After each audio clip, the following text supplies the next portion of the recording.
Hello everyone, welcome to Cathy Show. I'm your host Wei Fang. Today we'll be reporting to you the result of the Tuesday primary, and also we'll be reporting to you about what is happening to Twitter, okay, in the midst of a lawsuit with Elon Musk.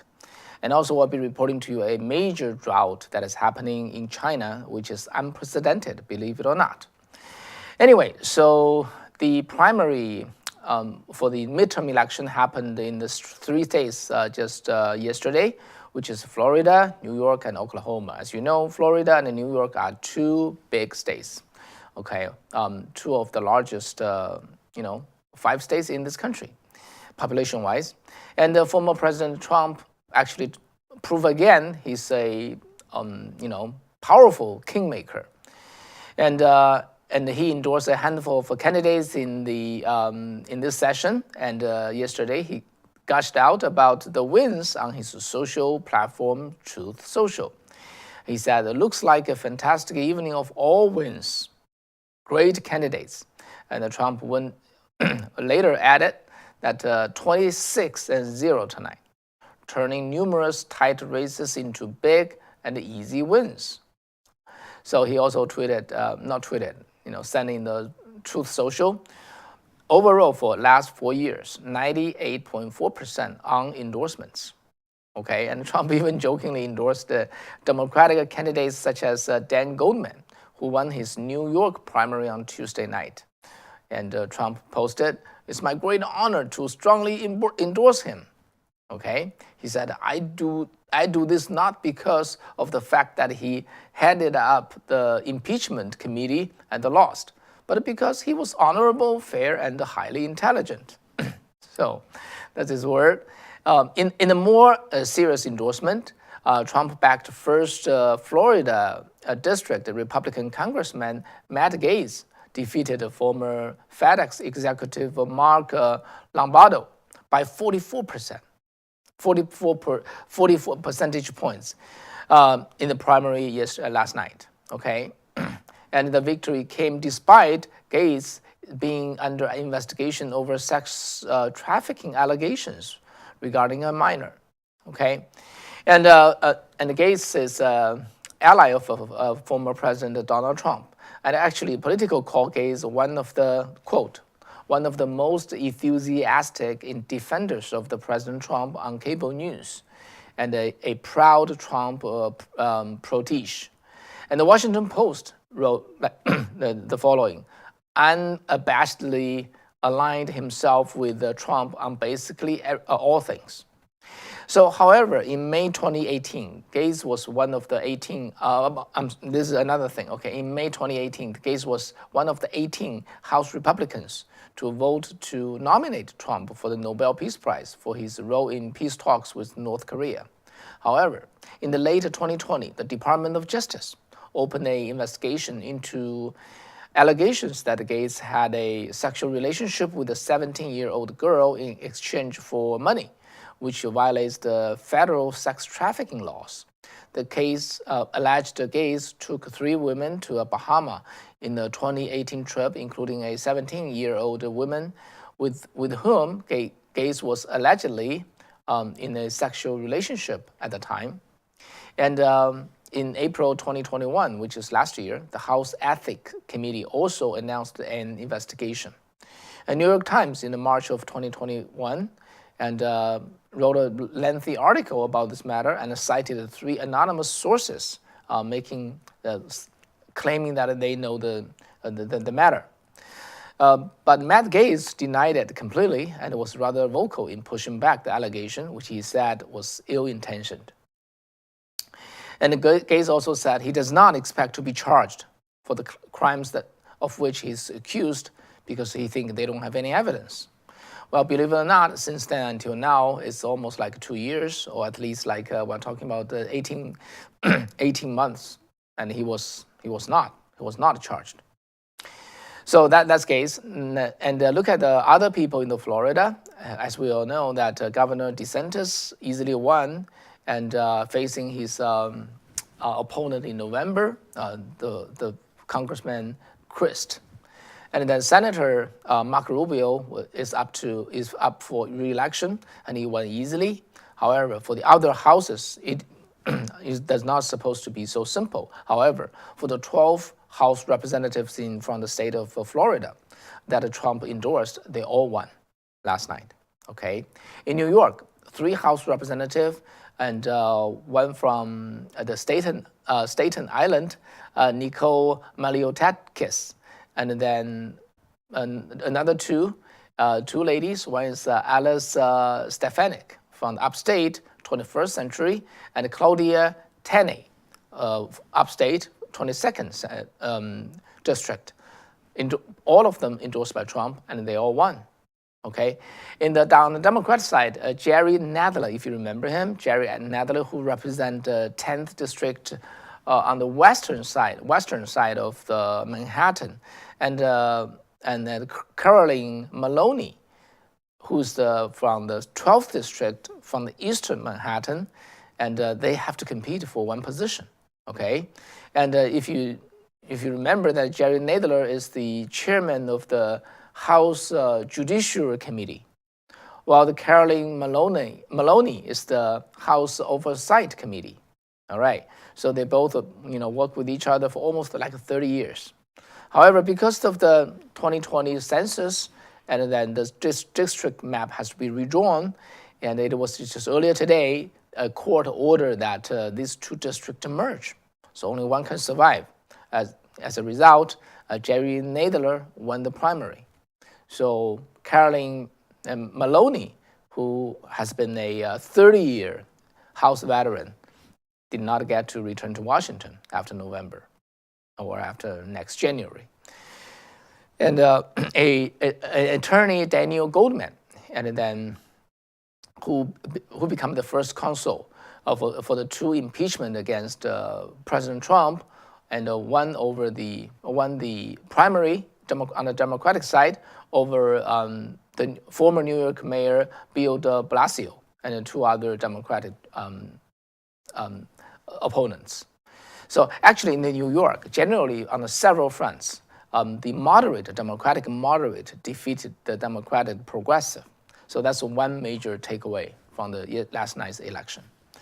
And anyway, so just to prove that Republican Party seems to be the Trump's party, and people still love him. There's no second leader, and after this midterm, chances are in the Republican Party, Trump's position will be greatly enhanced, consolidated. All right, so that's the Tuesday takeaway, and okay, now let's talk about Twitter. It's actually quite interesting. Okay, if the former head of security, his name is Peter Zacko. He's a well-known hacker who went by the screen name Marge, okay, has come forward with a whistleblower complaint alleging that the company's management misled federal regulators and the company's board of directors about, quote, extreme egregious deficiencies, okay? And Zacko was fired by Twitter in January, okay, just a month after Jack Dorsey stepped down as CEO. So before we talk about, what kind of thing that he whistleblowed, let's describe this gentleman, okay, the Zacko, and who is he? Actually, he's quite an amazing guy. He's well known in the industry and well known by the government, okay, and he was actually one of the, he graduated actually from the music major, okay? And when he was young, and he was a very good guitar player. Anyway, he was one of the hacker who taught himself and then become a leading person in writing papers back then in the 1990s about the deficiency in the Unix system. If you still know what that is. And he wrote a number of papers and describing the vulnerability of internet in the 1990s. If you remember, internet was just born. And then he was one of the early hackers who reached out with the government and worked with the government. In 1998, he joined a Senate committee in the hearing about the serious vulnerability of the internet at that time. And in 2000, there was a major internet distributed denial of service attack. and that crippled, the servers across the nation. He was then invited to meet with President Bill Clinton at a security summit, where all the other cabinet members were there.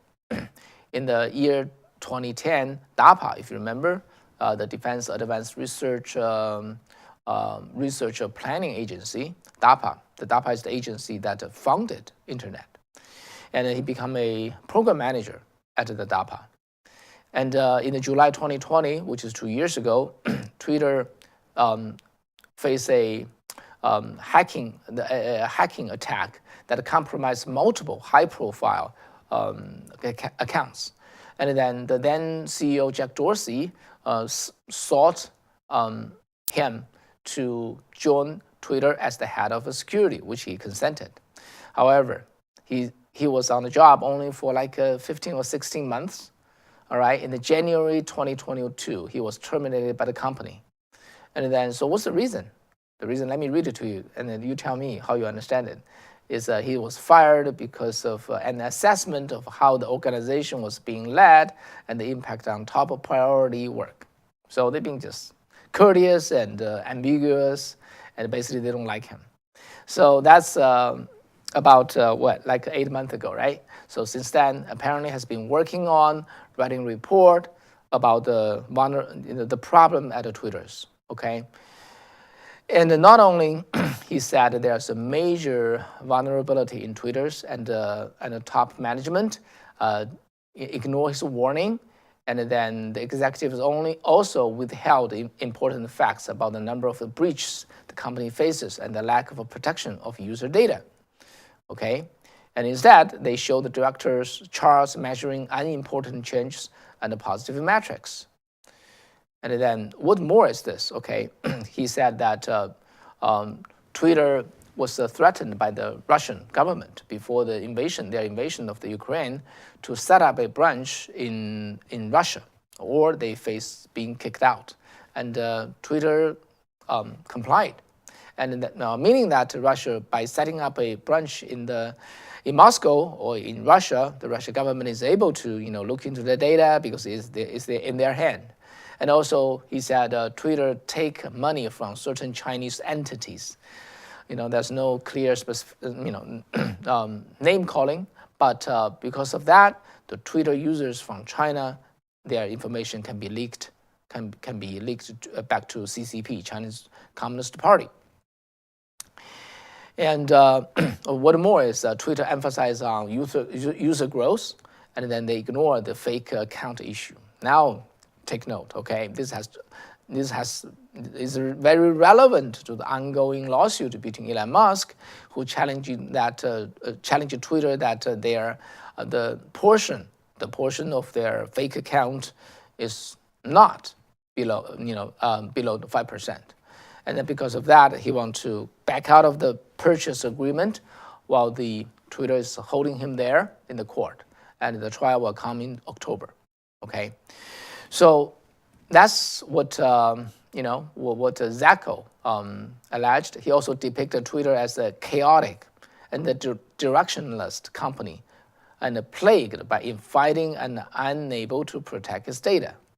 Okay, and he also said the company violated the term of an 11-year-old settlement with the Federal Trade Commission by forcefully claiming that it had a solid and a defined security plan. And Zacko claimed that he warned colleagues that half of the company's servers were operating on out-of-date and vulnerable software with multiple security bugs. And so basically a lot of a serious charge. And because of his background, because of his experience, because of his name, his words are being taken very seriously. People basically believe him, so they believe what they say. Okay, so that's it means a lot of trouble to Twitter. And in the meantime, that's not the only thing that Twitter is facing. And Elon Musk's legal team is bringing 3 people to court through subpoenas. So, and what are those 3 people? The first person who will be subpoenaed will be former Twitter CEO Jack Dorsey. Okay, the second one is his former head of product. His name is Kevin backpour, and he was fired by the new CEO who succeeded Jack Dorsey, and then also the revenue product leader, and his name is Bruce Felk. Okay, Bruce Felk. Basically, those three people already left Twitter, so presumably they have freedom to speak, or they have no other reservation, and then the court date is coming. 5-day trial will be coming in October. Okay, it will be quick trial because the judge intended to make it a show, and he thinks that dragging out is counterproductive to Twitter, is unfair to Twitter too. So we'll be looking forward to that. And so the current CEO is Parag Agrawal. Okay, and after Dorsey stepped down from the position in November, he named Agrawal as his successor. Okay, so Twitter's legal team is calling anyone he thinks may back up his argument that the company is lying about the measurement of the bots and the spam among the daily active users on the platform.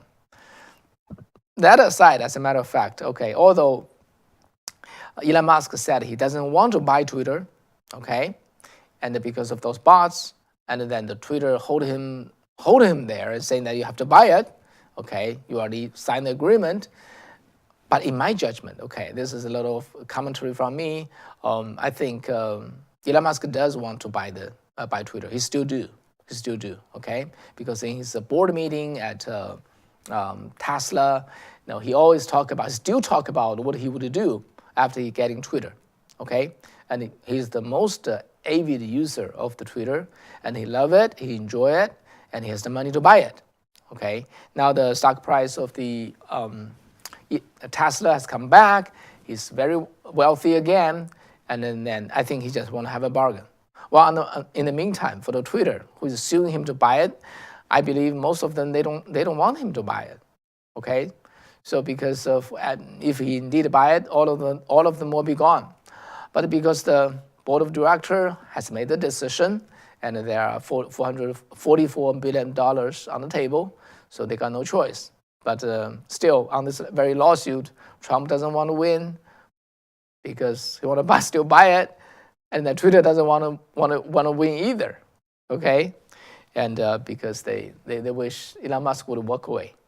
Anyway, so it's a very, very twisted situation and a very, very dramatic purchase. Okay, I think probably the most dramatic purchase in the American modern history. Okay. The third piece of news has to do with China. All right, so there's this extreme drought that has been lasting for 70 days in central China. It has to do with a lot of impact on the Yangtze River. If you know, the longest river of China, from the west flow to the east into the sea, East China Sea, which is part of the Pacific Ocean, and so it has impacted people's life and threatened the crops and the livelihood of both living stocks and also people in a very serious way. As a matter of fact, this is the longest and the most impactful drought as recorded by the history of China. All right, so in one city in Sichuan today on the Wednesday, they recorded the temperature is 111 degree Fahrenheit. Okay, and that was the highest temperature ever recorded by the Sichuan province. Sichuan food, Sichuan beef. That was the name of a region. Okay, because it's called the Sichuan province. And the rainfall is dropped 80% compared to a normal year.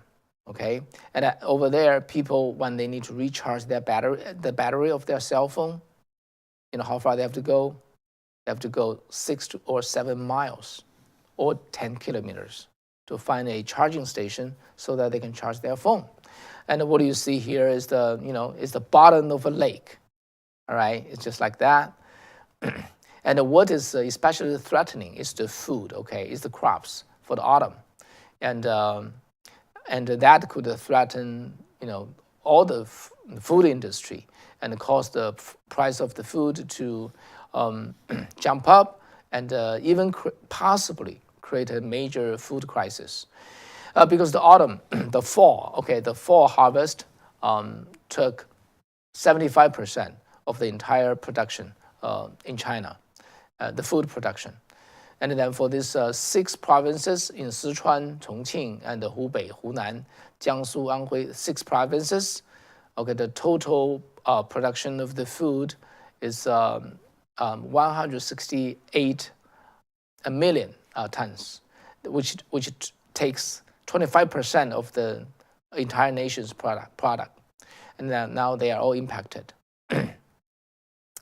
So actually, starting 2004, China used to feed itself completely by itself, okay? But in 2004, because of 2 reasons, first is because of the country has gotten wealthy, so they consume more food, consume more wine or liquor or things like that, which came from food, okay?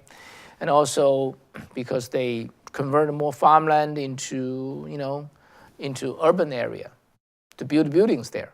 Because of that, the area for farmland got reduced. So China started to importing food, okay? Importing food grain and the food every year. And then from 2004 until today, the deficit, okay, in the agricultural product, expand to $95 billion, okay? So today, China imported 24% of all its food from outside, mainly from the U.S. and Brazil. Okay, both of them together took like 75% of all the import that China, food import that China needs. So for a country like this, if there's a major disaster of a year like this time, and if there's other shortage of food in the U.S., it will push up the food price in the international market. And also, because food, you cannot just rush produce it, right? When you do not have enough food, people could starve. So that's how serious this could get to. And back then, actually 20 years ago, CCP have this slogan, which is called 退耕还林. What does that mean? It means that we want to give up the farmland and grow trees there to deal with the climate change, to make the country more green. But now they are doing that to cut down the trees and turn forest land into farmland. Reason? Because there's not enough place to grow crops. And the country, the population, you call it #1 economy in the world, it could be very vulnerable. Okay, people could starve when they don't have enough food. And this is the threat that is brought about by this unprecedented drought. Well, in the meantime, let me share with you that in China, the economy is in big trouble. We know that we have like 8.5% inflation in July for the US, right? And earlier than that, it was 9.1%. You think it's bad enough? You think it's really, really bad? Well, China's worse. It's way worse. The real estate industry, which is pretty much took 30% of the entire GDP, okay, gross domestic product, and virtually collapsed, okay, and so because of that, there's numbers because they run up too much debt, and then to the point of they can no longer they got stuck. They don't have money to pay back to the debt, or the interest of the debt, so they are pretty much frozen there. And government did not let them go bankrupt. So they will just hang there, keep accumulating interest every month. And because of that, why the government didn't allow them to bankrupt? Because government think if you do so, they have to take care of all those debt themselves. And then so they want to sustain them, but without giving them money. Okay, so it's a very, very awkward situation. As the situation simply lasts, it just gets worse every single day. So even though it was a small matter to a particular like Evergrande company, and then it's only a problem that they have now that has been burning through the field, become a major problem for the entire real estate industry. And then the real estate industry have their upstream partners and downstream partners. They are all dragged into trouble. And for the people who prepay for the houses that they're gonna buy, and then they stop paying the mortgage. They think I'll never get those houses that we were promised, so now we'll stop paying. So that creates a lot of problem to the banks, And the banks has been financing, the local government. Now the local government pay back the bank with the land that they sell to the developer, real estate developer, because the real estate developer, they are in big trouble. They don't buy land anymore. So local government now in big trouble. They cannot pay back the banks, so they have no money to use. So one thing after another, in China, things are deteriorating very quickly. And we'll see what will happen. It doesn't seem that the CCP central government is very determined to deal with the problems. And you wonder why. Why don't they deal with it? Why don't they just print out like 20 billion RMB, which is about like a $3 trillion, 20 trillion RMB is what I mean as $3 trillion. They could alleviate the situation, but they are not doing so. And what's the reason? Nobody knows. Okay, but if you ask me, my judgment is it could be very simple, because those supreme leaders, they're too high up there. They don't know the reality on the ground. They don't know what I'm just telling you here. They just don't know. The people surround him or surround Xi Jinping and those top leaders. They just court them. They don't give them the fact, so they don't make good decisions. Even though it's very, very at times, very, very efficient communist nation. They always tout they are so efficient. But sooner or later, they make mistake in their judgment because nobody tell the truth. When they run into that situation, it would be a major disaster, and there's no way getting out of there because they don't know the truth, they don't deal with the fact, and also they have the monopoly of power. So in terms of doing things, they are very efficient too. So this is pretty much where China right now is. So, okay, we'll see. I'll see how long that will take and to see something happen. All right, so that's all for tonight. And thank you for being with us tonight. And as you can see that Wei and Cathy, we're doing daily show now. And in the next couple of days, we may have to take some break. But we'll try to pre-record some show for you. And thank you for being with us tonight. And we should have a great night. And see you tomorrow. Okay, I think we'll do it tomorrow. Bye-bye.